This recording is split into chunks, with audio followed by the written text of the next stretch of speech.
This is the complete guide to moving up market in SaaS.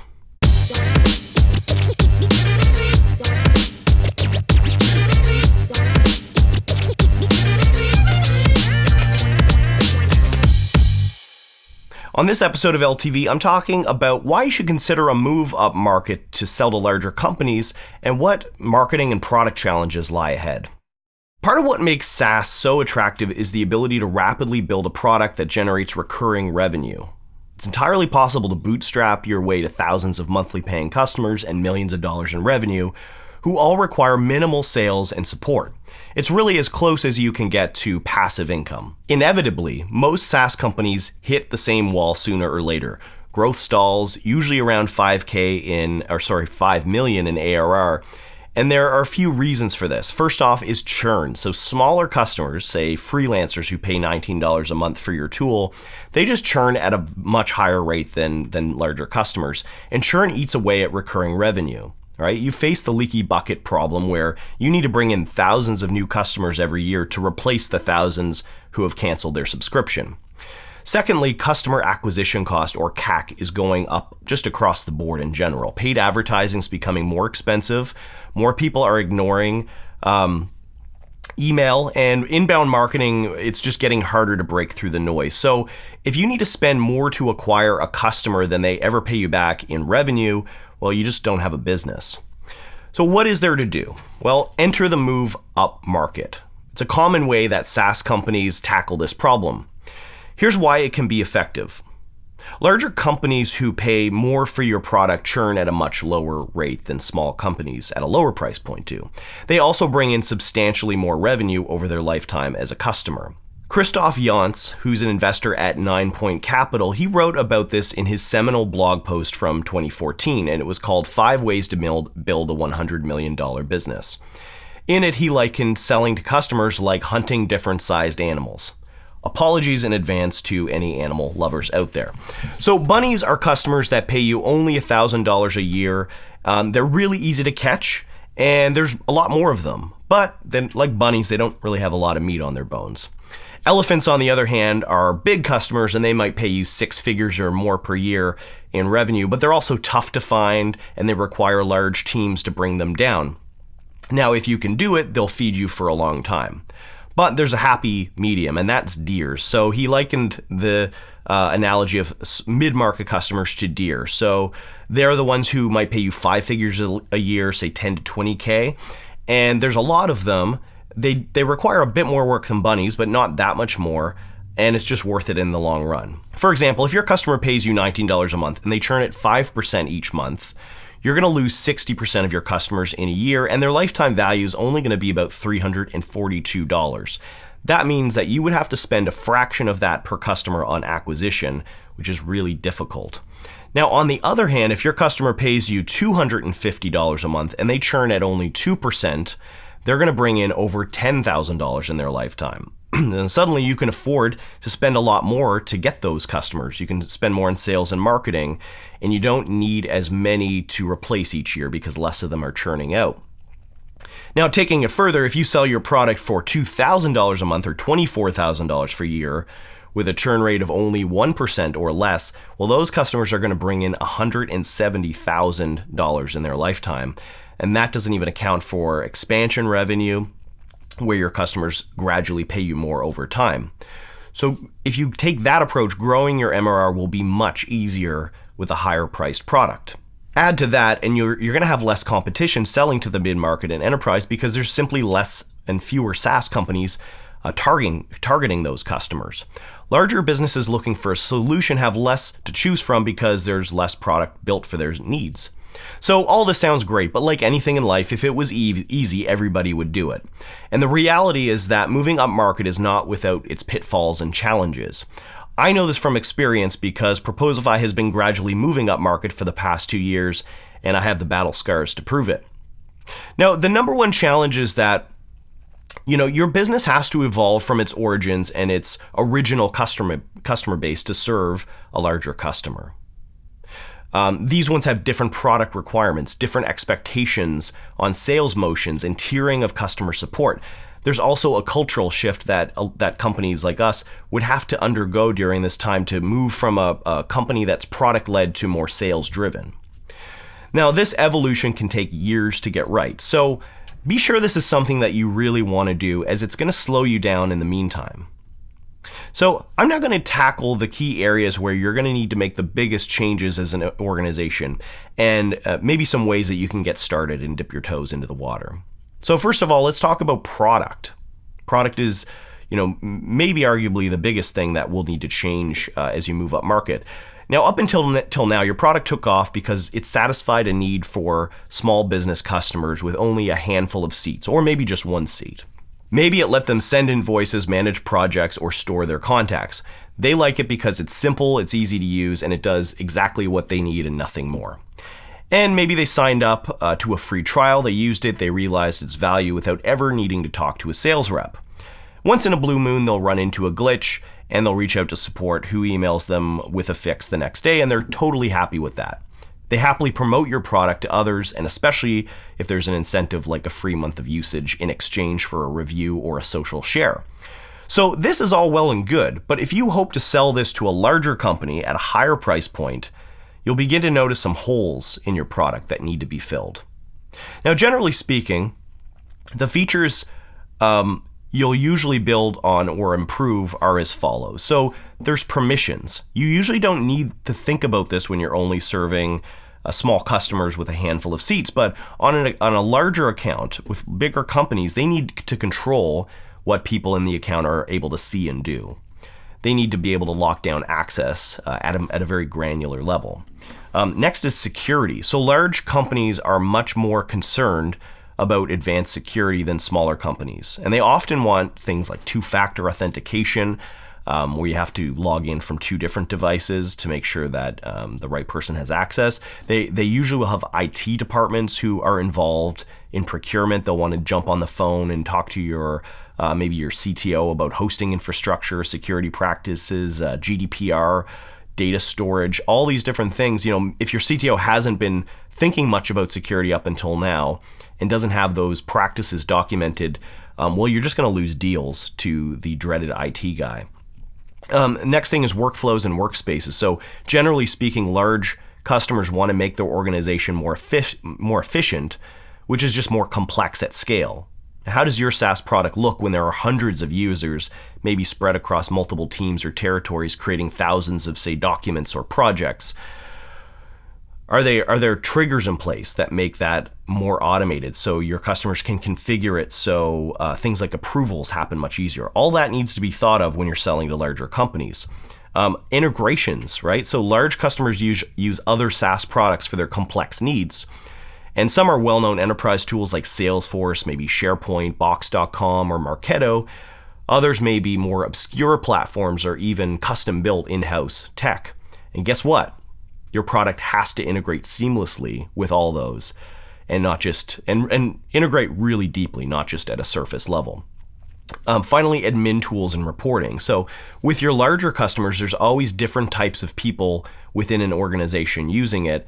And the people who administer the account, or say maybe they invite new users or delete users, or they manage permissions or configure settings, they're not going to be using your core features day to day. They're going to want different things that your regular users who do log in every day don't necessarily want. They'll want visibility into what's happening in their account.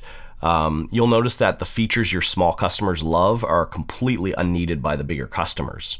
Right? So for example, at Proposify, our payments feature that enables you to get paid through Stripe when a customer signs your proposal, our small customers love that because it's just one tool that they don't, they can get paid faster. They don't need to think about using another product for that. Whereas our larger customers don't have any need for that because they have more complex processes around billing and things that involve other departments. So they just don't have a need for that. So as you can see, there's a lot of tech that needs to be built in order for your SaaS to appeal to an upmarket audience. If you can build what they need, they'll be more willing to sign that multi-year 5-figure contract. Much like with building for smaller customers, all of this requires an intense focus on the customer, understanding who they are and what they need. Your product teams will need to sit in on sales calls, they'll need to talk to customer success, and they'll just need to really deeply understand the needs of the mid-market and enterprise.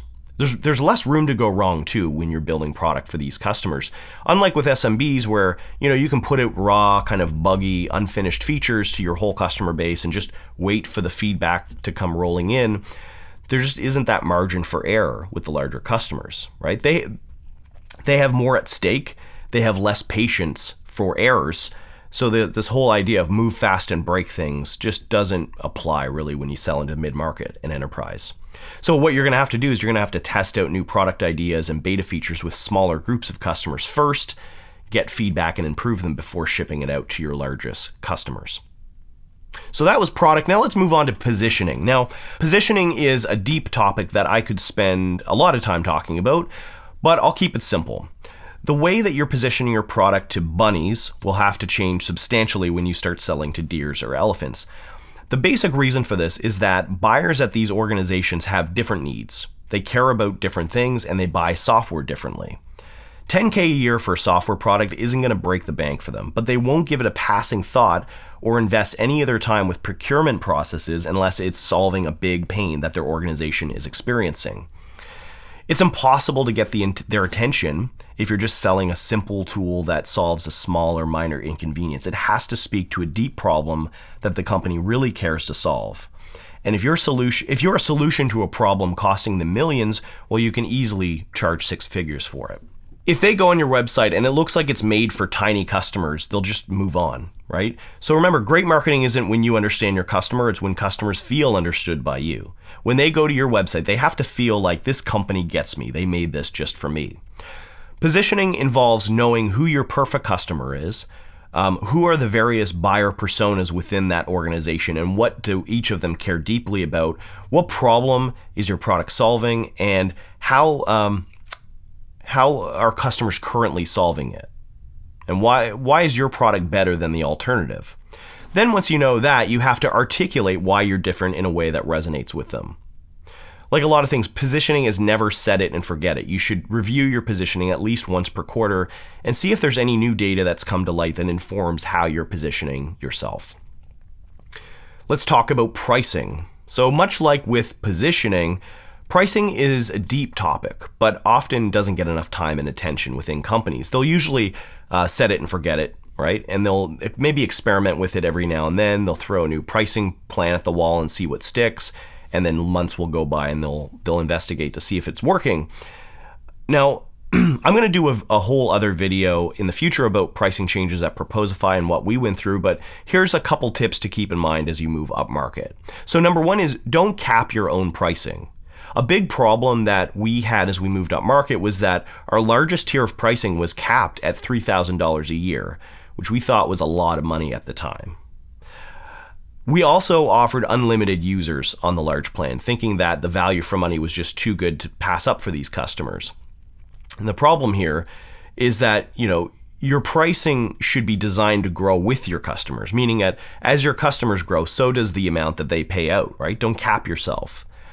A customer with 1,000 seats can't possibly pay you the same amount that an account with only 20 seats is going to pay you. With changes to our pricing structure, we've now been able to close 10, 20, and even 60K deals, which were completely unheard of before we opted to a per seat price. I'm not saying you should or have to change to per seat pricing, but for us, that was the value metric that we had to change to for our customers.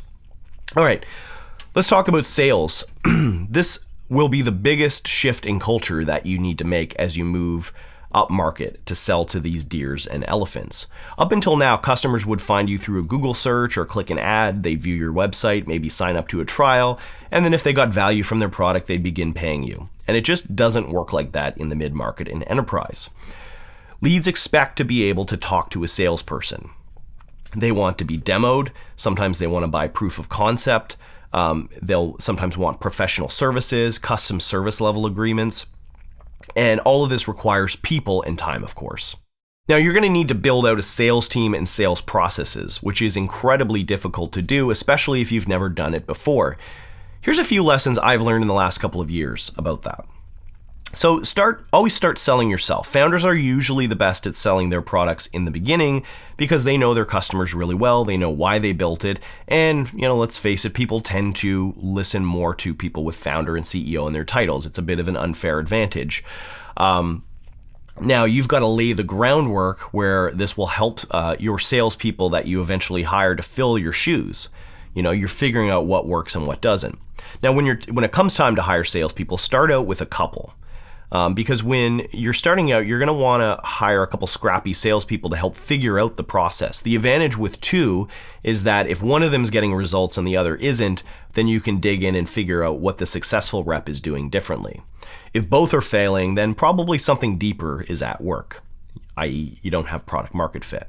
As your reps find success, you can slowly hire more and will probably need to break out sales roles into specialties like business development reps who just prospect and qualify, and account executives who demo and close. They're going to have to deal with multi-threaded deals. So what I mean by that is these larger deals, you're never going to be selling to one person, right? It takes a village to buy software, apparently.